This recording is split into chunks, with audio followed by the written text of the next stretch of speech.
성가대 찬양 들으면서 성탄절이 다가왔다 이런 생각을 아마 더 하셨을 건데, 성탄 계절입니다. 그러면 이 시점에서 우리가 한번 원색적으로 질문할 게 하나 있어요. 왜 오셨을까?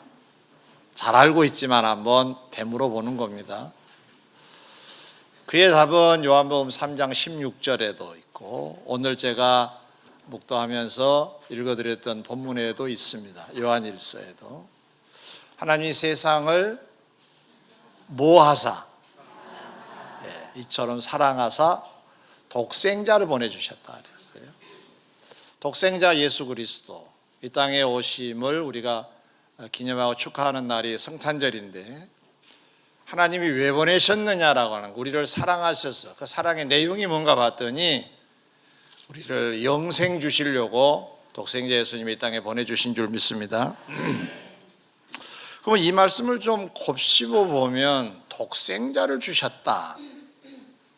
그럼 독생자 예수님이 이 땅에 오셔서 뭘 하셨느냐?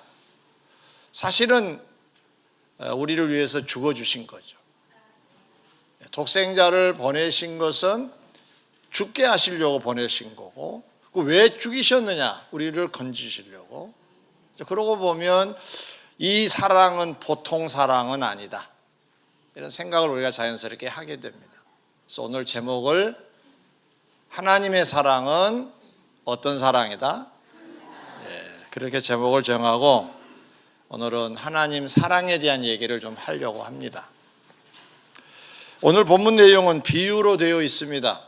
주님이 말씀하신 내용인데요, 이 내용 속에 하나님의 사랑이 녹아 있어서 좀 찾아내 보려고 합니다. 첫 번째로, 하나님의 사랑이 큰 사랑이라고 했는데, 그 사랑을 우리가 받고 있다는 얘기인데 왜 큰 사랑이라고 했을까?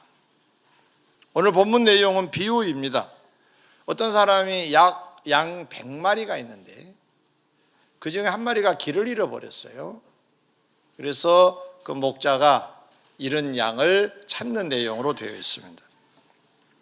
왜 이 비유의 말씀을 갑작스럽게 하셨을까? 이에 대한 답은 1절, 2절에서 찾아볼 수가 있습니다. 비유 전의 상황은 이렇습니다. 모든 세리들이, 또 죄인 취급을 받은 사람들이 주께 말씀을 들으러 가까이 왔을 때 꼬투리를 잡으려고 주님 근처를 서성거리는 서기관들과 바리새인들, 그들이 아니나 다를까 이 장면을 보고 이렇게 비아냥거립니다. 이 사람이 유대인으로서 금지되어 있는 죄인을 영접하고 음식을 같이 먹네? 이렇게 비아냥거렸습니다. 이 내용으로 곧 수군거리고 시비를 걸어올 때 주님께서는 본문의 비유로 말씀을 시작하셨던 것입니다. 다시 말씀을 드리면 여기 찾아온 죄인들과 세리들을 길 잃은 양으로 비유해서 말씀을 하셨다는 뜻입니다. 하나님께서 바로 이 길 잃은 양 같은 유대 공동체에서 이탈되어 있는 세리들과 죄인 취급을 받은 그들을 사랑하신다는 것을 보여주신 내용으로 비유의 말씀을 주신 것입니다.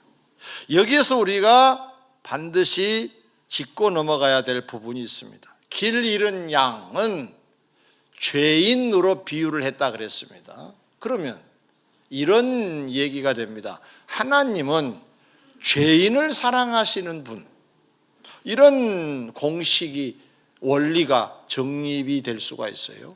자, 그러면 보통 사람들은 비슷한 사람이거나 더 나은 사람을 좋아하고 사랑합니다. 그래야 내가 그 후광이라도 입을 거 아니에요.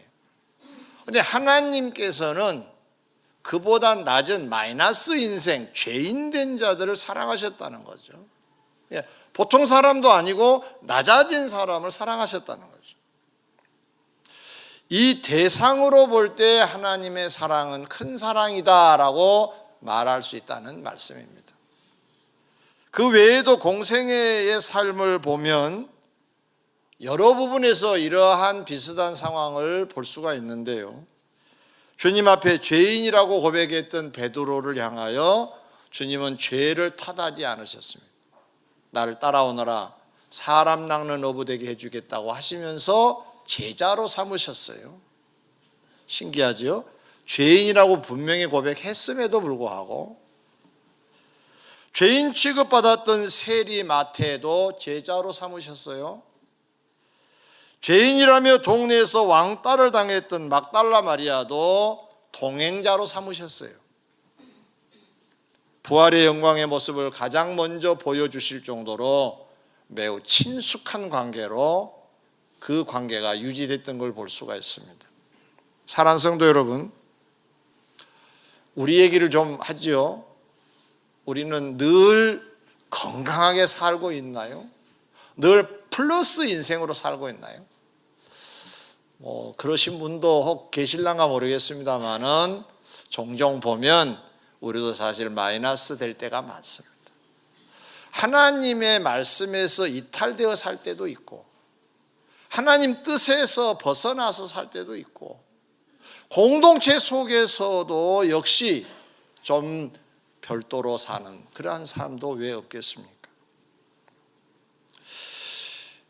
세상 사람들처럼 내 위주로 살 때도 있었다, 그런 말입니다.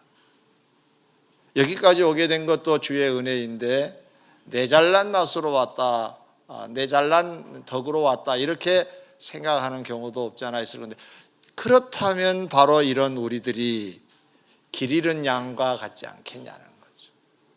하나님 뜻에 벗어나 있고 하나님 말씀에, 하나님의 공동체 속에서 조금이라도 벗어나 있으면 그러면 길 잃은 양 아니겠냐는 거죠. 네. 소외된 세리들과 죄인들처럼 사실상 내용상으로는 그러지 않네요. 그럼에도 불구하고 다행스러운 것은 하나님은 죄인을 사랑하시는 큰 사랑의 하나님이시기 때문에 다행인 줄 믿습니다. 그렇다면 저와 여러분들을 여기까지 오게 하신 하나님의 그 사랑 앞에 감사하고 이 사랑을 느끼면서 여러분 이 세상을 힘있게 사시기를 주의 이름으로 권면합니다. 네, 우리는 하나님 사랑을 받고 산 사람들입니다. 네, 배경이 든든합니다. 한편으로 우리 주위를 보면 역시 말씀에서 교회에서 이탈되어 있는 사람들을 찾아볼 수가 있습니다. 자칫 잘못하면 우리가 저들을 정죄하기 쉽습니다. 정죄하면 안 됩니다. 우리도 언젠가는 그런 적이 있잖아요. 그래서가 아니라 하나님이 저들을 사랑하시고 소중히 여기시기 때문에 우리가 저들을 외면해서는 안 된다는 거예요. 사람은 사람을 외면할 자격이 없습니다. 어떠한 지금의 상황이라 하더라도 외면할 자격은 단 한 사람에게도 주어져 있지 않습니다. 우리는 다 그리스도의 큰 사랑, 하나님의 큰 사랑을 받은 자로서 이 사랑을 이제는 조금씩이라도 나눠야 될 줄 믿습니다. 주님이 소중히 여기신다는데 내가 우습게 여기면 주님이 우리를 뭐라고 하시겠습니까? 주님이 소중히 그리고 아끼신 저들을 향하여 우리도 손 내미는 은혜가 있어야 될 줄 믿습니다. 두 번째로, 하나님의 사랑이 큰 사랑이라고 말씀을 드렸는데 무엇으로 알 수가 있을까?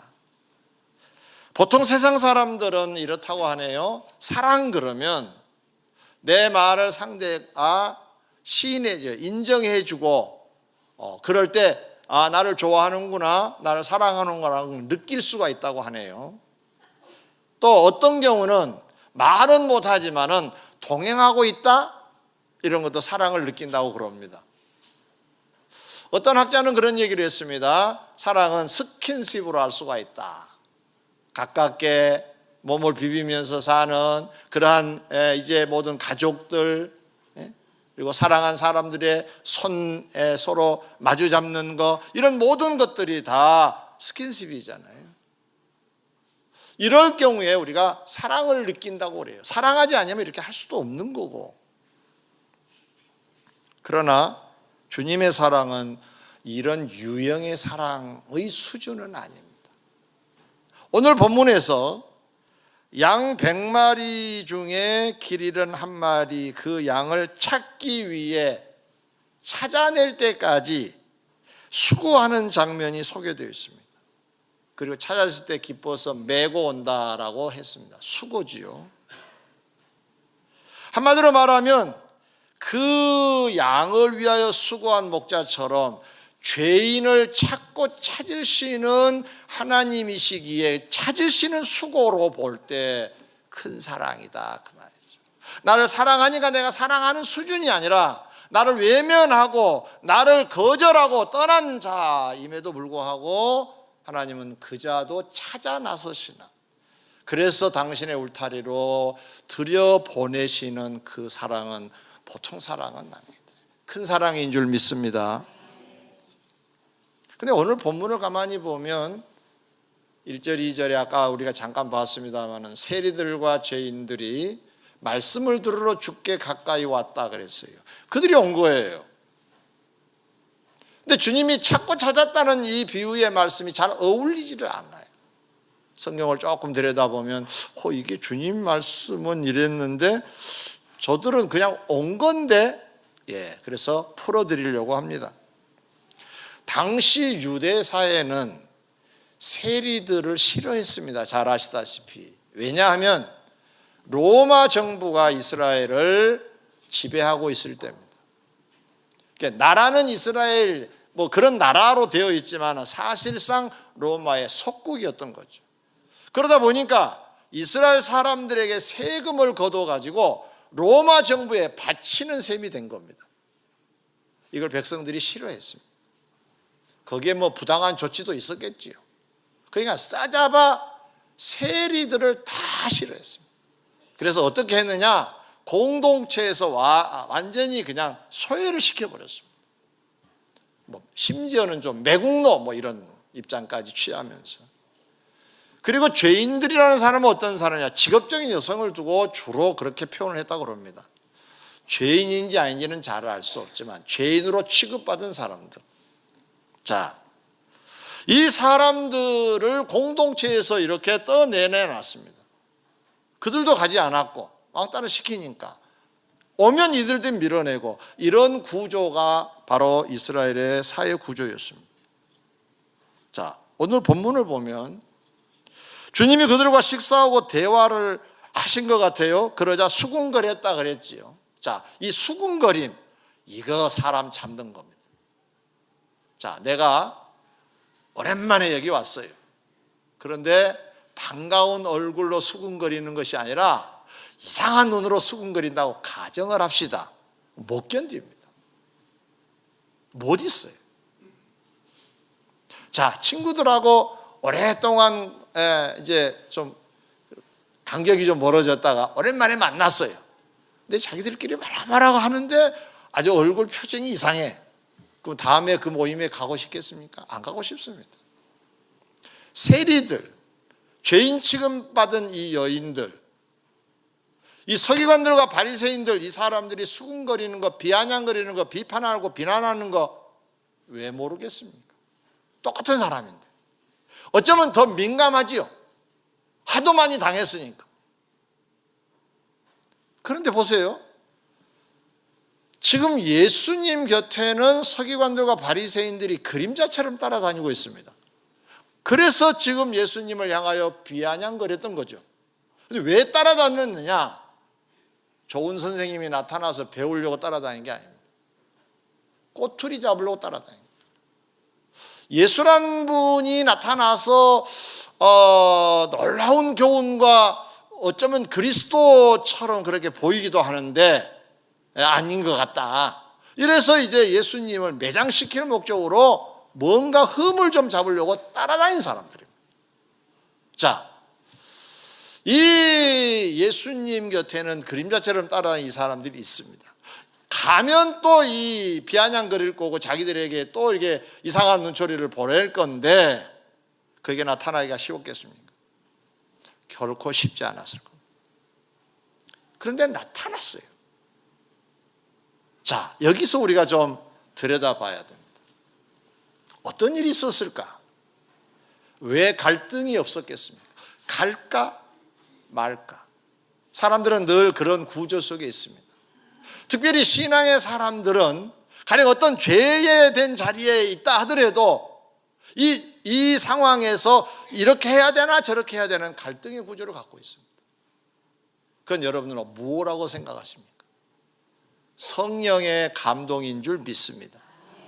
성령이 우리에게 오셔서 말씀하신 거죠. 마치 사도 바울이 오라 나는 공고한 자로다, 한쪽에는 이런 생각을 품고 또 한쪽에는 이런 생각이 있다라고 했는데 그 한쪽에 해당되는 성령의 소리가 모든 성도들에게는 있습니다. 믿으시면 아멘. 그래, 그리스도이신 예수님을 만나봐야지, 하나님이 보내신 저 메시아를 만나봐야지라고 하는 성령의 인도와 시비를 거는 이 사람들, 육신적으로 생각할 때 그 왕따를 당하는 것이 고통스러워서 말까라고 하는 생각의 구조 속에 있었던 거죠. 근데 이들은 사랑의 강권이 너무 강하여서 주께로 올 수밖에 없는 줄 믿습니다. 그래서 주님은 의미 있게 찾고 찾지 않겠느냐, 찾아낼 때까지 찾지 않겠느냐는 말씀을 서슴지 않고 하셨던 겁니다. 결국은 그들이 온 것처럼 보이지만 하나님이 성령을 통해서 찾아내신 줄 믿습니다. 가야 한다라고 말씀해 주신 줄 믿습니다. 결국 감동을 통해서 강권적인 역사로 주님을 만나게 되었으므로 이 사람들이 온 것이 아니라 주님이 찾고 찾으셔서 찾아진 자들인 줄 믿습니다. 요한복음 14장에 보면, 4장에 보면 과거가 복잡한 한 여인이 등장합니다. 남편이 과거에 5이나 있었다 그랬습니다. 아마 결혼을 많이 실패를 한 것 같습니다. 그런데 지금 한 남자와 동거 중인데 그 남자도 남편이 아니라 그랬습니다. 자, 어떤 배경인지는 알 수 없지만 얼마나 많이 힘이 들었겠습니까? 이 여인이 사는 곳이 사마리아 수가라는 성입니다. 그 무렵 예수님께서는 사마리아 성을 지나가시게 됐습니다. 근데 성경은 이렇게 기록을 합니다. 유대인들은 사마리아를 통하지 아니하고 돌아다닌다라고 하는 설명이 부연 설명으로 되어 있습니다. 저도 좀 설명을 해드리죠. 이스라엘의 지도를 보면 가운데 부분이 사마리아예요. 그러니까 북쪽 갈릴리, 남쪽 예루살렘, 여기를 만약에 왔다 갔다 하려고 하면 사마리아를 통행을 해야 돼요. 근데 유대인들은 이 사마리아 땅을 죄된 땅이라 그래가지고 오염된다고 생각을 해가지고 이 땅을 피하여 다녔습니다. 못 가게 했습니다. 마치 우리 청소년들 보고 술집 골목은 거기 가면 안 된다라고 하는 것하고 똑같습니다. 가지 말자고 자기들끼리 결의가 됐습니다. 예수님께서는 이 사실을 모르시지 않습니다. 그런데 사마리아로 지나가십니다. 그것도 수가성에 도착을 하셨습니다. 거기서 만난 여인이 방금 제가 소개한 이 여인입니다. 이 여인은 사마리아 사람들 중에서도 왕따를 당한 여인입니다. 그러니 대낮에 물을 길러러 온 겁니다. 원래 대낮에는 잠을 잡니다. 사람들이 활동이 없을 때인데 없을 때 조용히 물 길러러 온 겁니다. 왕따를 당한 무리 중에서 또 왕따를 당했으니 왕따를 당한 거죠. 주님은 그 여인을 찾아가셔요. 만나주세요. 복음을 전하세요. 구원의 소식을 전해주신 줄 믿습니다. 이거야말로 찾을 때까지 찾으시는 하나님의 사랑을 보여주는 장면입니다. 사랑하는 성도 여러분, 우리도 상황이 여의치 않거나 기분이 별로 안 좋으면 교회 가 말어. 그런 적 없으세요?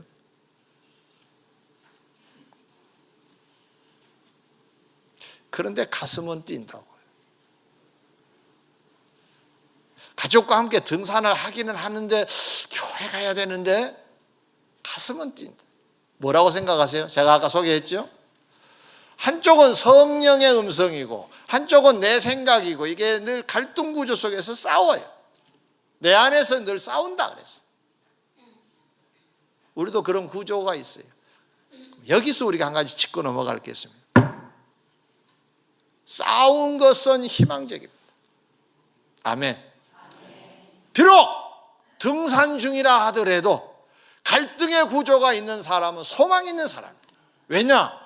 성령의 간섭이 계시단 말이에요. 아멘. 여러분 오늘 이기고 나오셨지만 말이에요. 평상시에는 전번주에 목사를 인사했는데 그렇게 반가워하지도 않고 에이 안 나간대. 그런 마음이 왜 안 들겠습니까?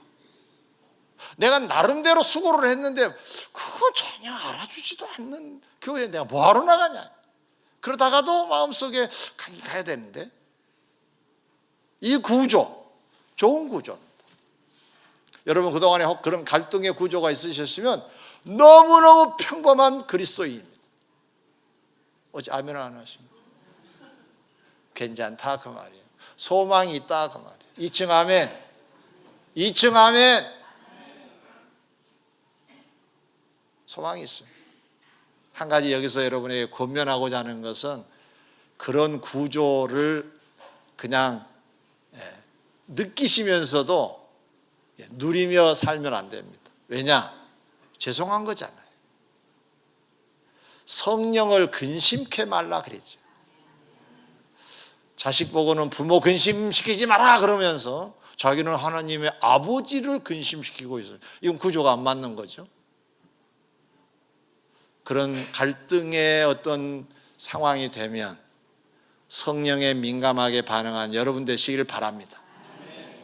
이 죄인들, 이 세리, 이 사람들이 주께로 나오는 것처럼 나름대로 용기를 내서 나온 것처럼 우리도 그 사랑의 손길에 우리는 화답하는 자세가 있어야 될 줄 믿습니다. 뿐만 아니라 이 사랑을 받고 사는 우리들이라면 이제는 이 사랑을 가지고 살아야 할 사람들이 우리들입니다. 자, 내가 큰 사랑을 덧입었어요. 성령의 이끌림 속에서 늘 구원의 대열에 있도록 하셨어요. 그런데 오른쪽에 보니까 시원찮은 사람이 있단 말이죠. 이탈된 사람이 있단 말이죠. 마치 이 식으로 말하면 죄인과 세리들 같은 사람이 있단 말이죠. 이탈되어 있고 하나님 뜻하고 멀어진 사람들, 우리가 왕따를 시키면 안 됩니다. 아까도 말씀드렸지만 왜 그러면 안 되느냐? 주님이 저들을 소중하게 여기고 계세요. 그러므로 사람이 사람을 정죄할 자격은 없습니다. 정죄는 하나님만 하시는 일인 줄 믿습니다. 우리가 죄 있다 없다라고 얘기할 수가 없습니다. 특별히 우리 교회는 이 일을 잘 해야 됩니다. 왜냐하면 교회가, 우리 교회 이름이 뭐죠? 모르신 분 계세요? 우리 교회 이름이 2층. 이 교회가 무슨 교회인가? 다 같이 무슨 교회예요? 여민교회입니다. 여미란 뜻 아신가요? 제가 설명을 좀 해드릴게요. 모르는 분이 한 태반이나 된 것 같아서. 하나님 앞에 옷깃을 여미다. 그 여미다의 여민이에요. 그리고 사람들을 보듬다라는 여미다예요. 여미어야 될 거 아니에요. 두 가지, 하나님 앞에도 옷깃을 여미듯 겸손하게 하나님을 섬기고 사람을 사랑하자는 의미로 여민교회라고 지었어요. 그때만 하더라도 34년 전이니까 교회 이름이 석자, 넉자 이런 건 없었어요. 그래서 두 자로 줄이다 보니까 여미다가 아니라 여민이라고 줄였어요. 여민교회 성도 여러분, 아멘. 그럼 성도라면 이 여민은 일을 잘 하셔야 된다 그 말이에요. 많이 감싸세요. 자, 옆 사람하고 인사 한번 해봅시다. 잘 오셨습니다. 반갑습니다. 반갑게 맞아줄 수 있어야 됩니다. 반갑게. 어떤 분이 그러더라고요. 나한테 오늘 목사님 죄송하지만 설교는 은혜를 못 받았는데요. 들어온 안내위원이 얼마나 따뜻하게 한지 오늘 은혜 다 받고 돌아갑니다. 복장 터지는 소리를 하더라. 그래도 얼마나 다행입니까? 그리고 얼마나 귀한 겁니까? 사람을 통해서라도 은혜를 받고 돌아간다면 그건 되는 거잖아요. 사랑의 어떤 그 보듬음. 옆 사람하고 다시 한번 악수 한번 해보실래요? 반갑습니다. 사랑합니다. 사랑합니다. 사랑합니다. 사랑합니다. 네. 옆 사람 손만 잘 잡아줘도요, 교회 부흥된다 그래요. 이거 잘 해야 될 줄 믿습니다. 사랑이 있는 교회가 돼야 돼요. 사랑이 있는 교회. 세 번째로 마지막입니다. 하나님의 사랑이 큰 사랑이다라고 했습니다. 뭘로 그렇게 말할 수 있을까? 본문 비유에서 길 잃었던 양을 찾았을 때 메고 집으로 옵니다. 친구들을 부릅니다. 이웃을 불러서 잔치를 엽니다. 그리고 외치기를 나와 함께 즐기자. 나의 잃은 양을 찾아내었노라 그래요. 잔치의 중심이 잃은 양이에요. 이 설명을 하나님의 기쁨으로 비유가 된 건데 언제 하나님은 기뻐하시느냐? 죄인이 회개할 때 기쁘시다 그래요. 자, 흠이 많은 사람입니다. 죄인이라면 그러면 와도 저쪽에 앉아 있으면은 그래도 감사할 일인데 중앙에 세우시겠다는 것. 잔치의 주인공이 되게 하시겠다는 것. 할렐루야. 이 하나님의 사랑이 큰 사랑이다 그 말이에요. 우리가 과거에 하나님 뜻에 많이 멀어졌다 하더라도 하나님의 큰 사랑을 우리가 불러주셨으니까 이제는 우리가 중앙에 있게 된 줄 믿습니다. 아멘. 사도 바울은 죄인 중에 내가 괴수라 그랬어요. 괴수란 말은 우두머리라는 말. 그러니까 죄인들을 만약에 줄을 세운다면 내가 제일 앞에 설 자다 그런 말. 그만큼 나는 죄가 많은 사람이다 그런 말. 그런데 가장 존귀하게 바울을 세우신 줄 믿습니다. 한 사람이 내가 과거에 이랬었는데 하면서 쭈삣쭈삣 할 수 있어요. 교회 와서도. 그럴 필요 없습니다. 하나님의 사랑은 우리를 중앙에 세우는 대접의 사랑인 줄 믿습니다. 우리는 당당하게 중앙에 설 수 있어야 됩니다. 왜냐? 하나님이 기뻐하신 자리, 하나님이 기쁘셔서 주시는 자리니까 여러분은 늘 당당하게 복된 자리에 계시기를 주의 이름으로 권면합니다. 주님 공생애 중에 하루는 여리고 근처를 가시게 됐어요. 지나가시는데 주님 오셨다는 소문을 듣고 한 사람이 집에서 뛰어나옵니다. 그 사람은 이름은 삭개오입니다. 근데 이 사람이 보고 싶어가지고 달려왔는데 사람들이 너무 많았습니다. 그래서 그 울 속에 들어갈 수가 없었습니다. 그래서 예수님이 지나가시는 코스를 예상을 하고 저만큼 가면 기다리면 되겠구나 싶어가지고 가봐야 사람들이 울타리에서 올 거니까 나무 위로 올라갑니다. 기발한 생각을 한 거죠. 그러면 키가 작은 사람으로서 볼 수가 없지만은 위에 올라가 있으면 내려다볼 수는 있는 거잖아요. 그 생각으로 올라갑니다. 마침 예수님이 지나가시다가 서로 마주치게 됐어요. 이렇게 말씀하십니다. 삭개오야, 속히 내려오라.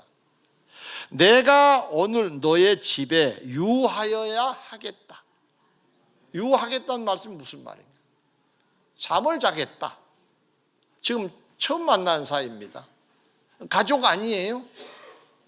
이웃 아니에요. 근데 어떻게 거기서 하룻밤을 지나시겠다고 하시느냐. 이게 무슨 얘기일까요?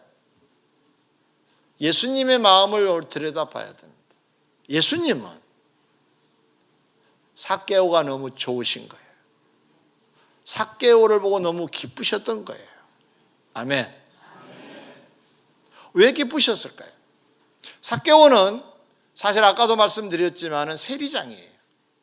세리 중에 장이에요. 그러니까 더 많이 왕따를 당했을 거예요. 더 많이 무시당했을 거예요. 그 사람이 용기를 내서 성령의 이끌림을 받아서 주님을 보고자 하는 그런 마음을 그리고 기본적으로 갖게 되었던 것이 주님에게는 굉장히 큰 기쁨으로 다가왔던 거라고 볼 수가 있어요. 다시 말씀을 드리면 이 삭개오는 나 같은 사람이 어떻게 예수님 만날 수가 있겠느냐라고 하는 차원에서 보고만 내가 가도 좋겠다라는 생각을 했다고 하면 그 이면에는 어떤 생각이 더 가득 있었을까요? 기회만 된다면 만나보고 싶다. 기회만 된다면 내가 대화해보고 싶다.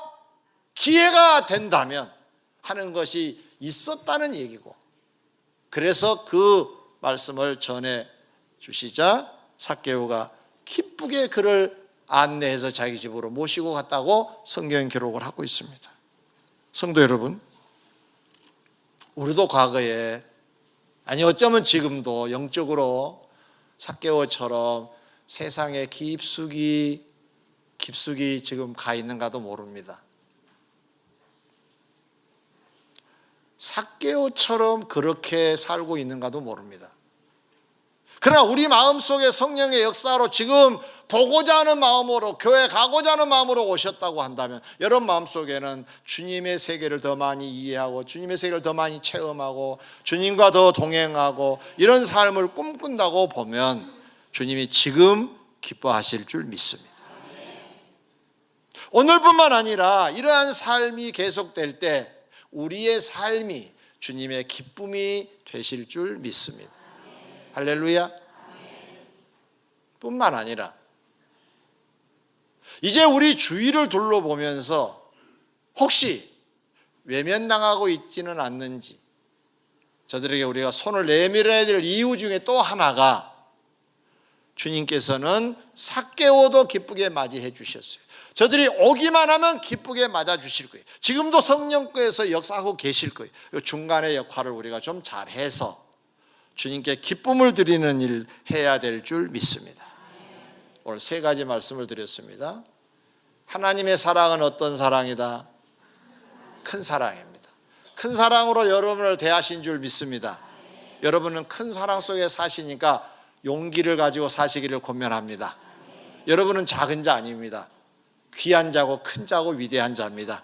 중앙에 계실 자들입니다. 움츠릴 거 없습니다. 하나님의 사랑 속에 여러분이 있습니다. 뿐만 아니라 힘들고 어려운 주위의 사람들에게도 사랑을 받은 자답게 사랑을 가지고 가서 나눌 수 있는 우리 교회 이름처럼 여미어 줄 수 있는 여러분 되시기를 주의 이름으로 축원합니다.